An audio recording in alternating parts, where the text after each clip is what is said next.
Dear students, আজকে আমরা জানবো যে 3, 6 আর 9 এই সংখ্যাগুলো দিয়ে গঠিত বড় বড় সংখ্যার বর্গ খুব সহজে আমরা কি করে করতে পারবো। তো দেখো, আমরা জানি 3 এর বর্গ হচ্ছে 9। তো 9 কে কিন্তু 09 লেখা যায়, ঠিক আছে। এবারে এই 3 দিয়ে সংখ্যা 33 এর যদি আমি বর্গ করতে যাই, তো কি করব? 3 এর বর্গ 09, তো এই 09 লিখবো। লেখার পর কি করব? 9 এর আগে যেহেতু দুইটা 3 আছে, দুইটা 3 থাকলে 0 আর 9 লেখার পর কি করব? এর 9 এর আগে একটা ছোট সংখ্যা লিখবো, এক ঘর ছোট সংখ্যা লিখবো 8, আর 0 আগে কি করবো? এক ঘর বড় সংখ্যা লিখবো 1। তাহলে 33 এর স্কয়ার হচ্ছে কি 1089, ঠিক আছে। এবারে 3টে 3 যদি নেই, তার বর্গ কি হবে? একই রকম 09 লেখো, 3টে আছে তাহলে দুইটা 8 বসাবো, দুইটা 1 বসাবো। যদি 4টে 3 নিতাম তাহলে কি হতো? 09 বসাবো, এখানে 3টে 8, 3টে 1। এই হলো 3 দিয়ে গঠিত যে সংখ্যাগুলো তাদের বর্গ। এবারে যদি 6 দিয়ে করি, 6 এর বর্গ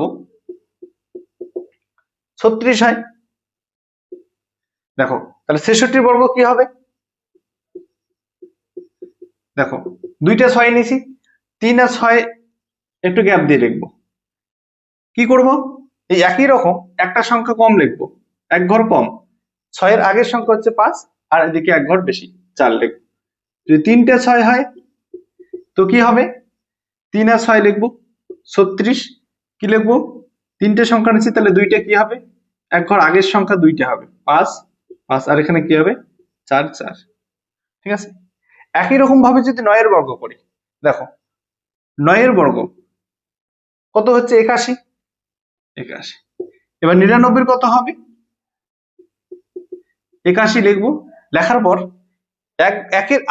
একের আগে কি হবে? দেখো 0 হবে, কেননা এক ঘর কম নিতে হবে, এক ঘর কম। আর 8 এর পরে কি হবে? 9 হবে, ঠিক আছে। যে কি 3টে 9 নেই, 999 স্কয়ার কি হবে? 81। কি করবো? যেহেতু 3টে নিয়েছি, দুইটা 0 লিখবো, আর এখানে দুইটা 9 লিখবো। এই হলো 3, 6 আর 9 দিয়ে গঠিত যে সমস্ত সংখ্যা তাদের বর্গ কি করে দ্রুত করা যায়।